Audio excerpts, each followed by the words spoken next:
नमस्कार मित्रांनो, सातारा गोट फार्ममध्ये तुमच्या सर्वांचे स्वागत आहे। आज आपण शेळीला बाहेर आपल्या ग्राउंडमध्ये बांधलेला आहे। आज आपल्याकडे ऊन पडलेलं, त्यामुळे सर्वीकडे उघडीप आहे।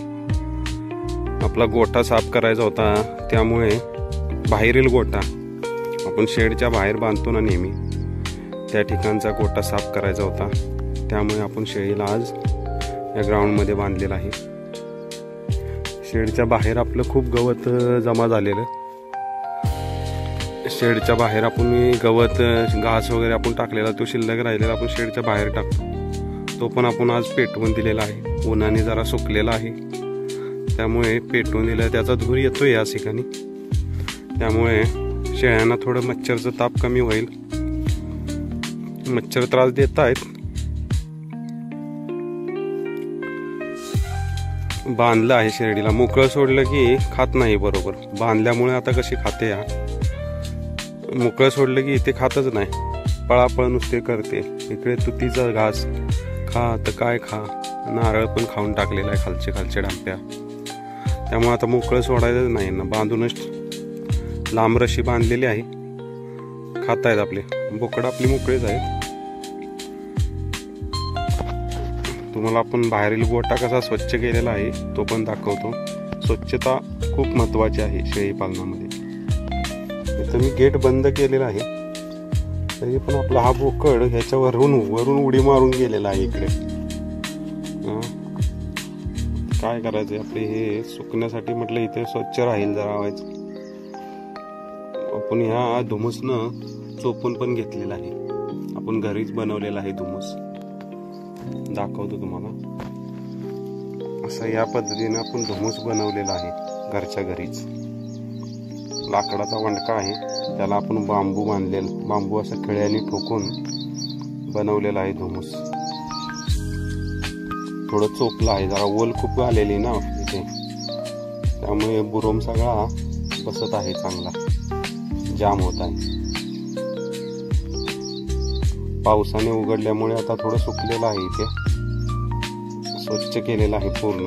आपण इथे शेळ्यांसाठी हे बनवलेलं स्टँड बनवलेलं पाट, पाऊस खूप होता ना त्यावेळी, असं चारी बाजूने स्वच्छता केलेली आहे। आता हा बोका कसा जाणार बाहेर, मला मार पाहिजे काय, असं स्वच्छता पाहिजे। शेळी पालनामध्ये जेवढी स्वच्छता असेल तेवढे आपल्या शेळ्या निरोगी आणि ठणठणीत राहणार। असं चरत आहे बघा शेळी कशी, तिला जवळजवळचा घास आहे ना, लांबचा घ्यायला बघते।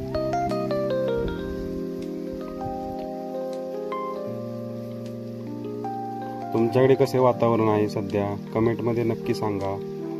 लाईक करा, सबस्क्राईब करा, शेवटपर्यंत व्हिडिओ पहा। नवीन असणाऱ्यांनी नक्की सबस्क्राईब करून घ्या। आपले असे नवीन व्हिडिओ पाहण्यासाठी सातारा गोट फार्मला लाईक आणि सबस्क्राईब करून घ्या। शेळ्यांसाठी आपण रोज नवीन पाला देतो, त्याचे पण व्हिडिओ आपण नेहमी टाकतच असतो।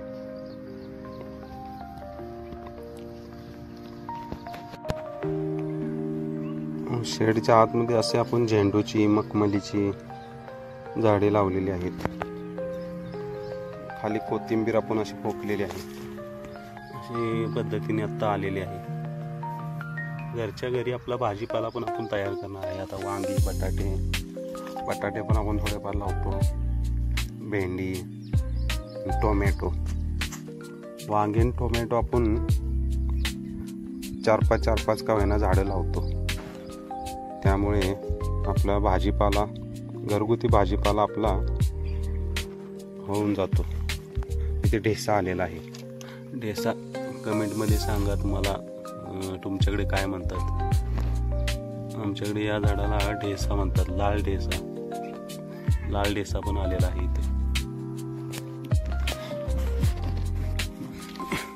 इथे कढीपत्त्याचं झाड आलेलं आहे, खूप छान पद्धतीने आता फुटलेलं आहे।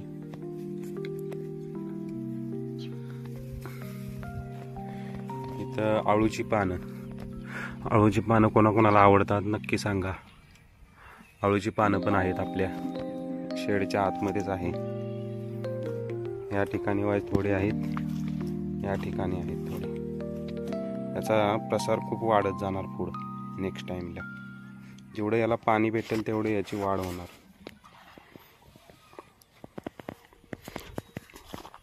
कसा वाटला व्हिडिओ नक्की सांगा. शेवटपर्यंत व्हिडिओ पाहिल्याबद्दल धन्यवाद. असेच व्हिडिओ पाहण्यासाठी सातारा गोट फार्मला लाईक करा.